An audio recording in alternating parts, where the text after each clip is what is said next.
प्रणय उपाध्याय का मैं एक बार फिर से रुख करना चाहूंगी। नीरज राजपूत भी हमारे साथ लगातार बने हुए हैं। प्रणय, मैं ये समझना चाहूंगी कि एक तरफ तो जो चीन की सरकार है वो भारत सरकार के साथ बातचीत करती है, जब किसी इंटरनेशनल प्लेटफॉर्म पर मिलते हैं तो एक अच्छी बॉडी लैंग्वेज के साथ आप आगे बढ़कर मिलते हैं, लेकिन पीछे से चीन की सेना जो है वो इस तरीके से पीठ में खंजर घोंपती है। क्या मंशा है और कैसे इसको समझा जाए, कैसे इसको देखा जाए प्रणय?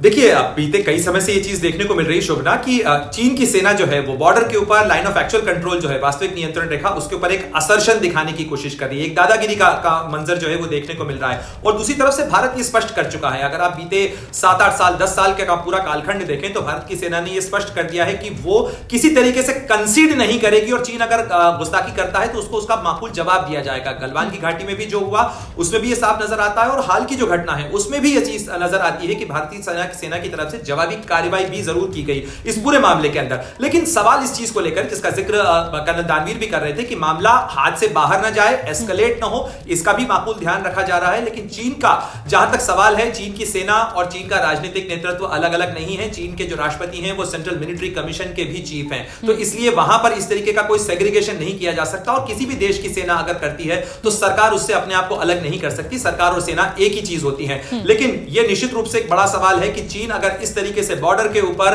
क्लैशेस करता, और आप देखिए किस तरीके की चीजों का इस्तेमाल हो रहा है। पत्थर का इस्तेमाल कोई पहला मौका नहीं है। इससे पहले लद्दाख से लेकर पूर्वोत्तर के इलाकों के अंदर जहां जहां क्लैशेस हुए हैं, पत्थर का इस्तेमाल या जो क्रूड हथियार हैं उस तरीके की चीजों का इस्तेमाल, चाहे वो लठ हो या जो हथियार इस तरीके के होते हैं उनका इस्तेमाल, ये तमाम चीजें बताती कितना घिनौने तरीके से, कितने बर्बर तरीके से वो आक्रमण के जो हथियार हैं उनको अपनाने की कोशिश चीन की सेना कर रही है। ठीक है प्रणय, आप बने रहिए। नीरज राजपूत का रुख करना भी इस समय बेहद जरूरी है। नीरज राजपूत, आप जानते ही हैं कि इस तरीके की झड़प जो है वो दो देशों के संबंधों को कहां से कहां पहुंचा देती है। चीन के साथ हमेशा से विवाद रहा है भारत का बॉर्डर को लेकर। अब इस तरीके की झड़प होना तब जब सैन्य स्तर पर बातचीत का दौर लगातार जारी है। डोकलाम का जो विवाद हुआ था उसके बाद से ये पूरा बातचीत का दौर चल रहा है, लेकिन ऐसी घटना हो रही है, इसको अगर सेना के अधिकारियों की नजर से आप समझ रहे हैं या आप उनसे बात कर रहे हैं तो क्या कहना है उनका, और इस समय का स्टेटस क्या है, अपडेट क्या है?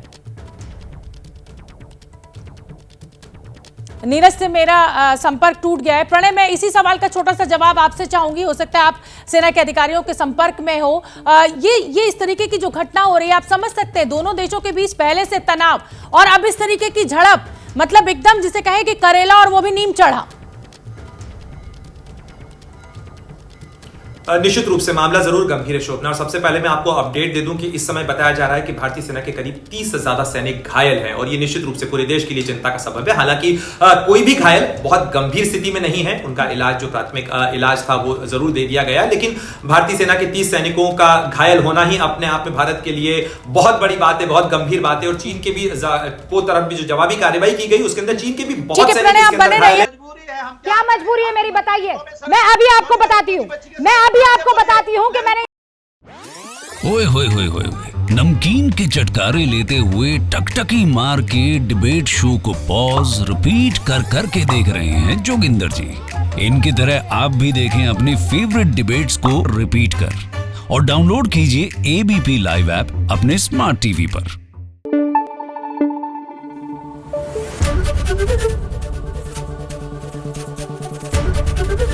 एबीपी न्यूज आपको रखे आगे।